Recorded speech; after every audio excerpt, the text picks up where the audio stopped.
Oh, hey, I am so glad you made it to your midweek shot in the arm. And today's shot is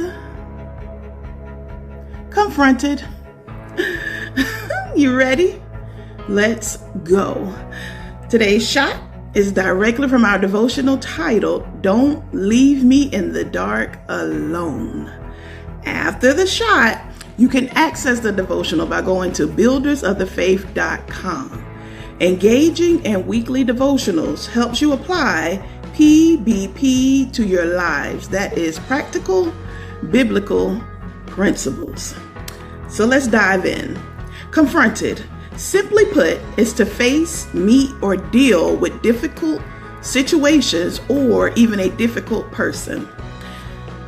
You guys already know we are headed straight to our instruction manual, and today's instructions come out of the book of Acts, chapter 9, verses 3 through 5, English Standard Version, and it reads, Now as he went on his way, he approached Damascus, and suddenly a light from heaven shone around him, and falling to the ground, he heard a voice saying to him, Saul, Saul, why are you persecuting me? Our last verse. And he said, Who are you, Lord? And he said, I am Jesus, whom you are persecuting. Amen. My God. Now, per usual, I encourage you to read your instruction manual so that you can have context for the content, okay? Please go back and read because there is so much meat in the book of Acts, all right? Now, let me keep moving. In our verses today, now, Saul, who is a respected leader, all right, with high regard among the Pharisees, he is determined to arrest and punish followers of Jesus Christ for religious blasphemy, okay?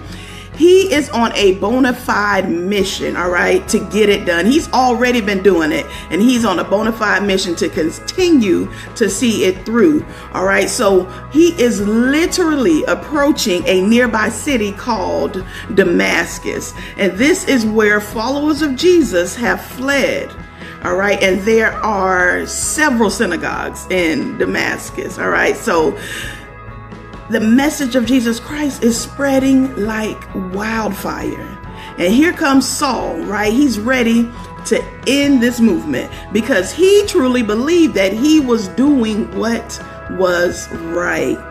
Hear me clearly. He genuinely thought he was upholding the integrity of his faith and protecting Jewish people. All right. And on his way,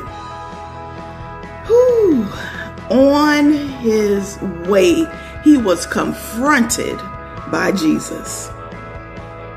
Listen to verse 4 and 5 again.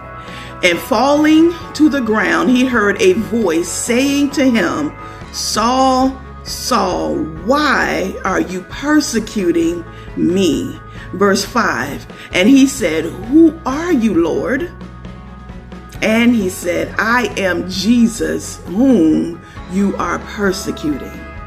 All right, confronted, my God, on his way to do what he thought was right, he was confronted by the one who knows what's right.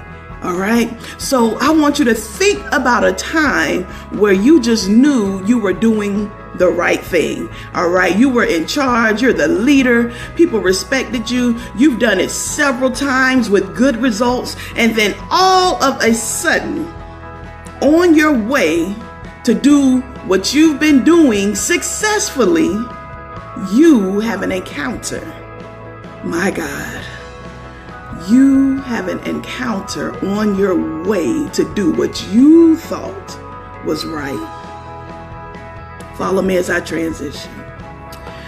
When you are confronted with the light of truth, when you come face to face with the reality of what you've done or are doing, when you are confronted with that truth that brings you to your knees, what will your response be. What will you do with that truth? Are you going to keep pushing your narrative because you're the leader?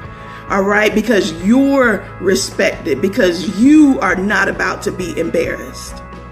Or will you let that light of truth transform you? Will you let that confrontation change everything about you? Will you let it change your name? All right, so that you are no longer called liar.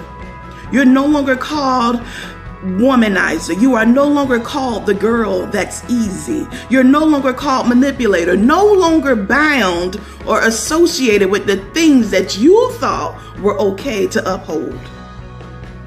My God, listen.